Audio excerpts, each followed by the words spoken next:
was a former by Emadek TV, so and then your first time or share Emadek TV and patch no follow, no subscribe, man, no share. What do you want dance here to be say? Omra Meka Emadek Abusun Kuno. And then made the news be na bremo, yeah, made the news be a nan from Manu, Manfu, be a person, some catchers and some air cost dear. I said, the BB cost be a made bread, my hair for animative.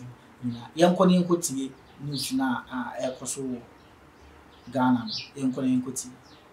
I'm told Selati is almost a fake meeting. That's right. And it is towards Assin North by election. That's right. And let me put this information out.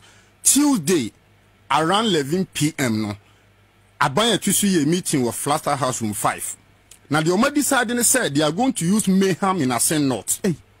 And repeat and this impending for some American no, if they trivialize it, are your problem. I'm telling you on this show. Radio show. Yes,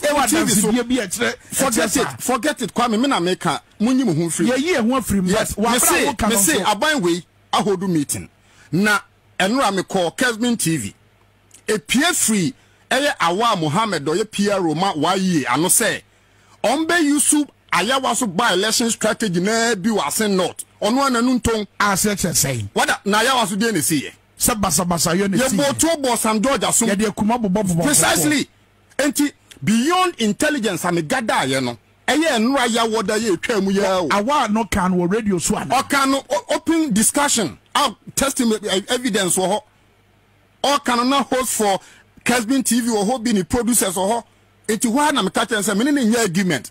But so no, you're better show team 2022. I almost say, so we need part time be no munyasma. 90% bebo biya than some beko court. This is a research from Commonwealth to Yemenami. Yeah.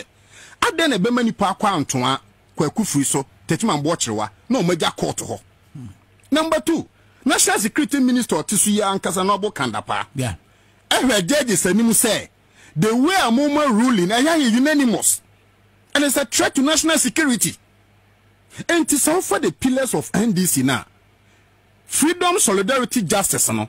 And Crawford went for justice in Yedma. And they don't believe in solidarity. Because a clanism. Oh, Abusuyami and Sarah Cambo Mute Petino. It is a Ebimuye Chambi. So they don't believe in solidarity. They believe in the bourgeoisie and the proletarian system.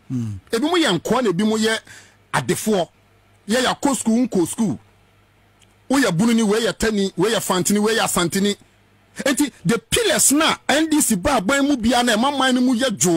they don't have that freedom. And His Excellency Kufuor, freedom is just my same.